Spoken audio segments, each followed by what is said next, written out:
Bismillahirrahmanirrahim. In the name of God, the most merciful, the most compassionate. Today is the final part of the Day of Judgment. On the Day of Judgment, we will see mountains and mountains of deeds and action we did. We will be surprised how many good deeds we were getting from being righteous. Now, if you pray Fajr at the masjid and you pray Isha, the angels, so if you're able to make it to the masjid, Fajr and Isha, the angels writes every breath you take a deed. Now, if you're unable to make it because of work, just by you desiring to come, you will get that deed. There will be surprises on the Day of Judgment, and there will be surprises of the actions that we did, and there will be sense of regret. Now, the sense of regret is we lived a very short life. That's a sense of regret, and we missed out on deeds that we could have done. On the Day of Judgment, we will see hellfire and we will see heaven. A man who lived like a king, had everything he wanted in life, he will be dipped in the fire, a quick dip, and this man, he had everything in his life. He lived like a king, and he will be asked, did you enjoy anything in this world? He will say, no, I lived a miserable life. I don't recall any enjoyment. This is a man who had everything he wants in life. Then another man who was dragged on his face from the moment he was born till he died. Now, this is an expression, doesn't mean he was dragged on his face. This is an expression that this man lived a very, very hard life. And he will be dipped in paradise, in Jannah, just a quick dip. And he will be taken out and he will be asked, did you have any misery in your life? And he will forget all the misery he did. We mentioned that the poor will enter Jannah 500 years before the rich. But we never talked about how they will enter. So the poor will enter Jannah 500 years before the rich. How will the poor enter Jannah 500 years before the rich? Authentic hadith. This is authentic hadith. Two friends will meet on the plane of judgment. Both of them believers. Maybe they're brothers, but they're very close friends. And they will say to each other, we were very close in this world. Let's not leave each other. If one goes ahead, wait for me. Do not enter Jannah until I'm there with you. And the poor, his accounting, his hisab finished early. So he moved on to the next stage. Now, once he got to the door of Jannah, he sat there and waited for his friend. Many, many lifetime has passed. Now, he wasn't just sitting down. Of course, he was probably in a garden, keeping himself occupied. But he sees Jannah in front of him. He refused to enter Jannah until his friend meets him because he made a promise on the Day of Judgment. Once his friend appeared, he will ask him, what happened to you? I began to think you fell into the hellfire. Many, many lifetime has passed by. What happened to you? The rich will say, you do not know what happened to me. I was asked about every line about my life, and I had to answer about everything that I did. So the poor person who lived a poor life will enter Jannah. He will enjoy Jannah 10 lifetime before the rich person. So what is better, being poor and enter Jannah 500 years earlier, or to be rich in life and enter Jannah late? It is possible that a rich person will enter Jannah late, but he will have a higher rank than a poor because he gave a lot of charity. It's possible. But a poor person get to enjoy the ambience of Jannah 10 lifetime before the rich person. So in my opinion, we don't want to be poor. Nobody wants to be poor. But at the same time, we wouldn't want to enter Jannah late. So in my humble opinion, if you want to be in the early batches, give a lot of charity in your life. So you would want to not have a poor life, but you want to enter Jannah early, so give a lot of charity in your life. Now on the Day of Judgment, everybody will see his qareen. Qareen is a jinn who is assigned to you. So, when you're born, there's a jinn that's assigned to you, and he is to influence you as much as possible. Forget to pray, curses, get angry, family tie, to break up the family tie, kinship, to make brothers fight, slander, talk about someone bad. So the qareen that's with you, he try to influence you and whisper in your head as much as possible to move you away from the right path. Now, why can't we see the jinn world, but they can see us? So on the Day of Judgment, we will be able to see the jinn. But in this world, we don't. Wisdom to belong to Allah. If we were able to see the jinn world, we would see their world and our world float together. Even though we share the same sun, we share, when it rains here and there. But their physics of law and our physics of law is different. And we're not going to get into the jinns because we did a series about it. But our mind does not register the jinn word. But on the day of judgment, our eyes will be different. The photoceptor of the eye, because the eyes can only see red, green, and blue. And with the combination, you're able to see other color. But the jinn world, you will not be able to see it in this world. But on the day of judgment, your eyes will be different. You'll be able to see you'll be able to see brightness that you wouldn't be able to see in this world. Now let's talk about intercession. Intercession will begin when we are resurrected. And it will continue eons and eons. Believers will come out of Jannah and they will intercede for the sinner to come out. For example, someone who was sent 100 years to Jahannam, he will come out 90 years earlier just because of the intercession of his family member or a believer. Anyone who enters hell from the front door will not come out. So how will the major sinner of the believer enter? They will fall from the outer cast of hell. So you have hellfire, and they will fall in a different part that's not hellfire. So it's a different part of hell where they'll be taken out. Anyone that didn't worship idols and only worship one God, even if he was a major sinner, he will come out. So what would the kafir do? So at this stage, when we talked about last time, the kafir accepted his faith. He realized excuses are no good. He will begin to blame his qareen. Who will he blame? The jinn that was with him that kept influencing him to be on the wrong path. Now, the kafir will go to the qareen and he will say, you influenced me, you take the punishment. The qareen will say, it's not my fault. The jinn on top made me do this.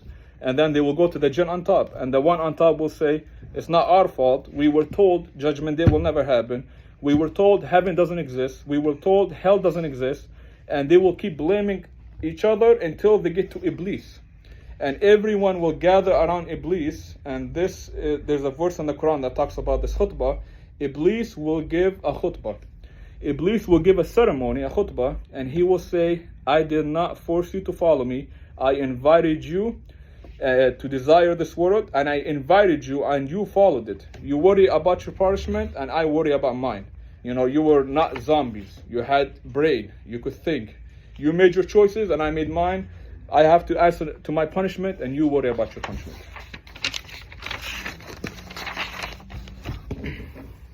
The believers that committed major sin will not be punished by the fire, but they will be affected by the heat. For example, being burnt is different from an air fry. Both causes unimaginable pain, but the fire touching you is more pain. Some will burn to their legs, some will burn to their cheeks, some will burn to their chest, but they will not be burned in their faces in their lifetime. Even if they bow down few times, if they bow down to their Creator, they will not be burned by their face. The major sins they did, they will be burned from their body, but the heat will not touch their face. Their body will be thrown into complete charcoal. When they come out, they'll be thrown in a river of life, and they'll be brought back and enter Jannah.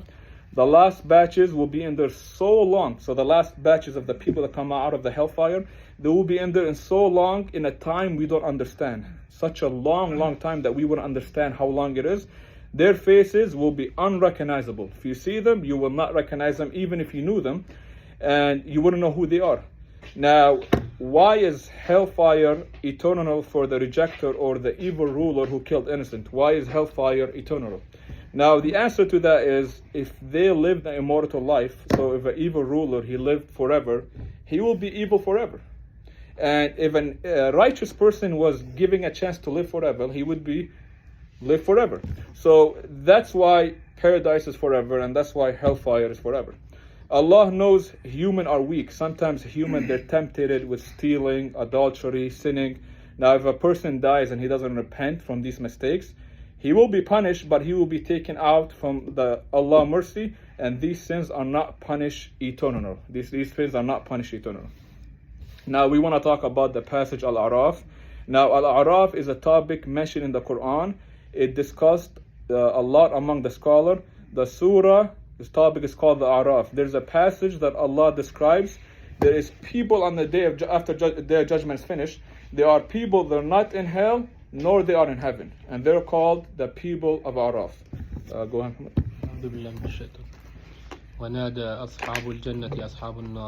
So every once in a while, there's a portal that opens up between paradise and hell, and people of Jannah will call out to the people of Jahannam. The people of paradise will call out to the people of heaven. Of hell. أن قد وجدنا ما وعدنا ربنا حقا. We found our Lord promises true. Do you find the promise of Allah is true as well? فهل وجدتم ما وعد ربكم حقا؟ قالوا نعم فأذن مؤذن بينهم أن لعنة الله على الظالمين. They said yes, we found it to be true. Then someone will call out, Allah curses among the wrongdoers, meaning in this lifetime we used to warn you, there's hell, there's judgment day. You have to answer, and you used to make fun of us. Do you find it to be true now when you used to make fun of us? وبينهما حجاب وعلى الأعراف رجال. Between hellfire and paradise there is a barrier, like a mountain, and there are people in it. يعرفون كل بسيماهم. They are able to recognize both sides. So when there's these people that's standing on the mountain, they're able to recognize people in paradise, and they're able to recognize people in the hellfire. ونادوا أصحاب الجنة أن سلام عليكم لم يدخلوها وهم يطمعون. They will be on the mountain and they will call out to the people of Jannah, peace be upon you. They have not yet entered Jannah, but they are very, very eager to enter Jannah. They want to enter it. They hear Jannah. They hear the beautiful sound. They want to enter it. وإذا صرفت أبصارهم تلقاء أصحاب النار قالوا ربنا لا تجعلنا مع القوم الظالمين. And then when they're looking at Jannah, they look behind them, they see hellfire, and they say, oh Allah, do not make us among the wrongdoers. We don't want to fall back. ونادى أصحاب الأعراف رجالا يعرفونهم بسيماهم قالوا ما أغنى عنكم جمعكم وما كنتم تستكبرون. They are recognizing people of the hellfire from the worldly life. They will say, did all the money you hoarded together, did it come in handy? Meaning, you were stingy to give the poor. Did that come in handy? أهؤلاء الذين أقسمتم لا ينالهم الله برحمة ادخلوا الجنة لا خوف عليكم ولا أنتم تحزنون. Now Allah speaking, are these people who used to swear that Allah will not have any mercy on, enter Jannah and you will not grieve. So the people of the Arab will be told to enter Jannah. ونادى أصحاب النار أصحاب الجنة أن أفيضوا علينا من الماء أو مما رزقكم الله قالوا إن الله حرمهما على الكافرين. So when the portal is opened up between paradise and hellfire, the people of hellfire will say, yes, we found it, the promise to be true. Yes, we found that hellfire and heaven and judgment day to be true. Now throw us fruits or river or smell. They see it. Throw us some food from what Allah has given you. And they will say, Allah has forbidden Jannah to the Kafirin. Now, who are these people of Araf? And this is very interesting. Who are these people? They are on a mountain. Judgment day is finished. Everybody enter hell. Everybody enter heaven. There is a mountain, people sitting on. They're not in hellfire. They're not in heaven. Who are these people? We want to know more about them. There are 15 opinions among scholars. Who are they? But we're going to go with the most voted opinion. We don't have time to go over 15 opinions, but we're going to go with the top 6 opinion, and I will mention which is the most voted one. Ibn Abbas narrated that Araf is a mountain between heaven and hell, and they are suspended. They're not allowed to go forward, and they're not allowed to fall back. People on it are sinners. Opinion number 1. These people are good deed and bad deed were equal on the scale. That's the most voted opinion. Opinion number 2. These people who went for jihad but they disobeyed their parents, and this is a weak opinion. Opinion number 3, people who has a lot of minor sin but they don't have enough good deed to extinguish, because when you pray, when you fast, these deeds extinguish your bad deeds. Opinion number 4, major sinners of the believer, like the drunkard or the addicts or the drug addict. Opinion number 5, these people who had debts but they never paid it. And opinion number 6, these are Ahl al-Fitra. These are nations who lived between two prophets, so they're not believer, they're not rejecter. Because for you to be a believer, you have to accept the message.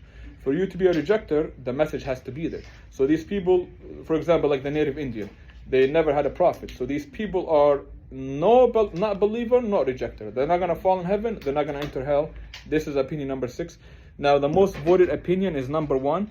People of Araf, they see what's happening in hell, they see what's happening in paradise. They are eager to enter it, but they're not certainly they will make it. Like they're not certain that they're going to enter it. Them looking at the people of hell saying, what has money got you? That indicate that the people of Araf give some type of charity. So for the people of Araf to be speaking to the people of hell and say you never give money, that indicate that people of Araf give some type of charity in their life. Now, verse 49 that he mentioned, are these the one who used to swear they will not be touched by Allah's mercy? So Allah is asking a question. People in this world, they used to criticize their wicked deed, such as like the drunk or the sinner. So others said, look at them, they aren't paying correctly, and Allah is not going to forgive them. In this life, they had piety, but they were sinner, and some people didn't like that. So a group of people made promise they will not be forgiven, and Allah is saying they shall be forgiven. So do not judge anybody. If you see somebody on the wrong path, do not say he will not be forgiven. That's a major sin to say that. So these people, in their lifetime, people were pointing out their wicked deed, and Allah is saying the people that used to point it out that Allah won't forgive them, He just forgive them. That's opinion number 1 on verse 49. And the other opinion is talking about that the people in hellfire are seeing the mountain, and they're saying you're gonna fall into the hellfire, and Allah is showing the people of hellfire, no, I forgive them. Now they enter paradise. Now let's talk about the last man to leave the hellfire and enter Jannah. The very last man to enter Jannah, eons and eons passed by. Long time has passed by. Ibn Mas'ud narrated, the Prophet ﷺ said, he will be walking towards the exit over and over. Sometimes he slips, sometimes he falls. So he's in hellfire burning, and he is walking towards the exit trying to escape hellfire. He stands up and continues to try to escape. The flame of fire will continue to burn him over and over until finally he's able to exit. So a long time he's passed by, he's able to exit, and not easy to walk. So once he exited, he's having trouble walking. And after a long time, he's finally able to escape, and he will look back and say, all glory to Allah, He saved me from you. Indeed, Allah has given me a blessing no other person has been given. Meaning, he recognized he's the last person that leaves hellfire, and anybody in there is permanently and staying in there forever. He is the last person to leave hellfire temporary, and he recognized that. Once he's out, he will fall on the plane. So once he's out of the hellfire, then you have the plane. He will fall on the plane. He will be unable to walk because his body is just burned. He's been in there so long, he's completely charcoal. His head will be facing hellfire, laying flat. He's not being burned no more, but his head is facing hellfire. He's unable to turn his head. Then he will make dua, oh Allah, let me turn my head, because looking at hellfire is disturbing me. Let me turn my head and face the other way.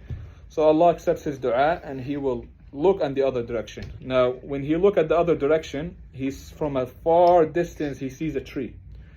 And he makes a dua, oh Allah, allow me to sit on that tree so I can sit under its shade, drink the water from that tree. Allah tells him, if I give you this, will you ask me for more? The man says, I promise I will not ask you for more. That's all I want, is just to sit under that tree, under the shade, and drink the water and the fruit. Now, Allah has excused him for breaking his promise. Allah knows he will break his promise. It's because Allah knows human wouldn't have patience. So Allah knows he's going to break his promise over and over and over. Now, never say to Allah, I'll stop asking you, because we need Allah for every multi-second of our life. Ask Allah more and more and more, and Allah loves to give. And this man, he does not understand Allah attribute. So in this lifetime, he never studied Allah attribute. And Allah attribute is, you ask him about anything, and you keep asking and asking and asking, and Allah loves to give. Allah gave him permission. He walked to the tree and sat, and he will enjoy that tree. He will drink for the first time in many, many eons. First time he's drinking in many, many, many eons. Then in distance, he sees a bigger tree with water, and it has fruits, because he's drinking. Now he sees fruits. He wants to eat. Now he will remain quiet, because he remembered he made a promise. So he will remain quiet. But for how long are you going to be quiet for? Decades will pass by. Decades, and he will hold his promise. And then he finally asked, my Lord, can I go to that tree? And Allah will say, son of Adam, didn't you promise me, if I let you stay in this tree, you're not going to ask me for anything else? The man will say, my Lord, I promise you, this is the last time I'll ask you. I just want this tree. It has fruits. I want to eat the fruits. This is the last time I'm going to ask you. Once again, Allah has excused him, because he knows humans don't have patience for that. So Allah has allowed him to break his promise. He will live under that tree. He will eat its fruits. And some version says even 10 trees bigger, better, bigger, better. He will keep breaking. Each time he goes to that tree, he'll break his promise until he gets to the gate of Jannah. Now, when he gets to the gate of Jannah, he will become sad. He will see the laughter of Jannah, the murmuring, the water, the fragrant smell of Jannah. And how long do you think he's going to remain silent? When he sees this, how long is he going to stay silent? After so many oath and breaking, how long will he stay silent? And he raises his hand and he says, my Lord, allow me to enter Jannah. Allah will say, son of Adam, what will cause you to stop asking me? Will you be happy if I give you the entire world and 10 times more? So imagine the whole blessing of this world. Like a billionaire, he only owns a small proportion compared to the whole world. Allah is telling him, will you be happy if I give you this world, everything in this world, and 10 times more like it? The man will say, oh my Lord, are you making fun of me? And you are the Lord of the entire creation?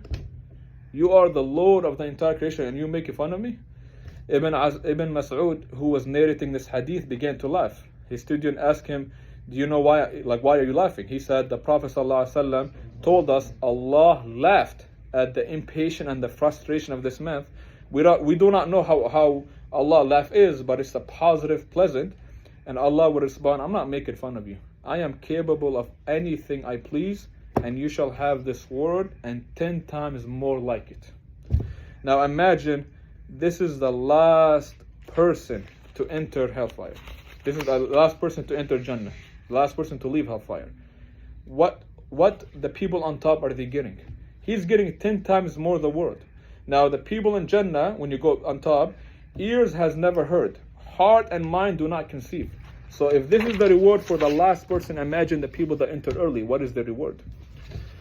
Now, when I did this topic, I had a question over the week. What happens to the non-Muslims on the Day of Judgment, or a person that never heard of Islam? What happens to him? And I wanted to answer this to the last part. So, when it comes to assigning heaven and hell, we have a very clear rule. Do not assign it upon anyone. Your friend Mustafa passed away. You are not allowed to say he went to heaven or hell. You're not allowed to say that. Your friend Michael passed away. You're not allowed to say he went to heaven and hell. We are not allowed to say that. We speak in generality. Those who do good deeds will enter paradise, and those who reject will go to Jahannam. We speak in these, but we're not allowed to sign who will go to heaven and who will go to hell. Now, it's very clear in the Quran and the Sunnah that there is one path that leads to paradise. Inna al-deenu inda Allah al-Islam. The religion that's accepted to Allah is Islam. وَقَالُوا كُونُوا هُودًا وَأَنصَارًا تَهْتَدُوا قُلْ بِالْمِلَّةِ إِبْرَاهِيمَ حَنِيفًا وَمَا كَانَ مِنَ الْمُشْرِكِينَ. So there was a debate between the Jewish and the Christian, and they both were saying, no, this religion will guide you, no, this religion will guide you. And Allah tells us in the Quran, say, I will follow the path of Prophet Ibrahim. Prophet Ibrahim never worshipped idol. Prophet Ibrahim worshipped Allah alone. We follow the path of Ibrahim. ومن يبتغ غير الإسلام دينا فلن يقبل منه وهو في الآخرة من الخاسرين. The most explicit verse in the Quran, whoever chooses any way of life other than Islam, it shall not be accepted, and in the hereafter he is among the losers. Religion, either wrong or right. There's no middle path. Either you're allowed to worship idols or you're not. There's no such thing as middle. وَمَا كَانَ مُعَذِّبِينَ حَتَّى نَبْعَثَ رَسُولًا. We shall not punish anyone until a prophet has came to you with the clear message and you reject it. So what is, the question still goes on. What is the fate of somebody who didn't hear about Islam? Now, if a person never heard of Islam and automatically enters Jannah, then why should we give da'wah? Why should we preach Islam? It doesn't make sense. So the correct position is, it's mentioned in the hadith. There will be 4 types of category on the Day of Judgment. An old man who couldn't think straight when Islam came to him, a deaf person, because back then deaf person couldn't communicate before sign language, a deaf person who Islam came to him and didn't understand it, and a person who is born between 2 prophets. So he didn't accept or he didn't reject. They will say on the Day of Judgment, oh Allah, it's not our fault. We never got the message. We can't be rejectors. each one will give an excuse, because they do have an excuse. Allah will say, what if I send you a prophet and you saw him? Would you believe in him? They will say yes. And Allah will say, okay, I'll test you. So on the day of judgment, they will be tested. They will be sent in some type of dimension we don't understand. And Allah will send an angel, and this angel will have something that looks like fire.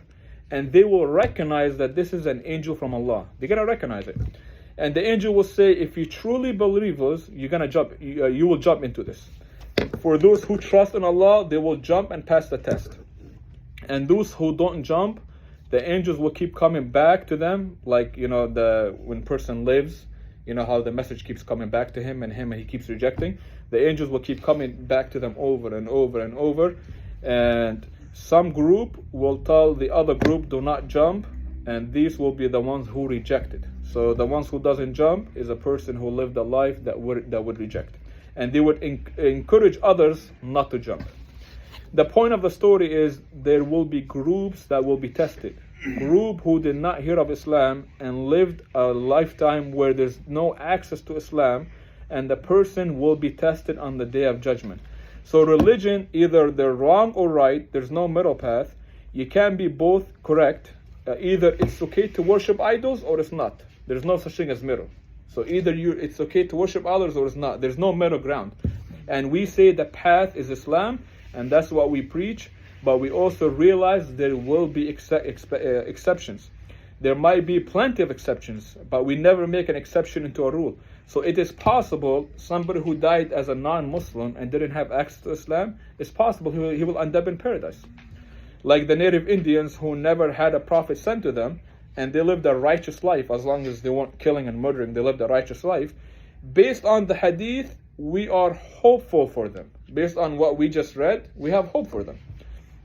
But those who has the potential to hear about Islam and they just don't care, that's not good news. And if they want to live their life and not think about a higher cause, then they are falling short. This is it. Inshallah, next week you guys can vote if you want to do heaven or hell. They will be breaking down into parts. Inshallah, assalamu alaikum.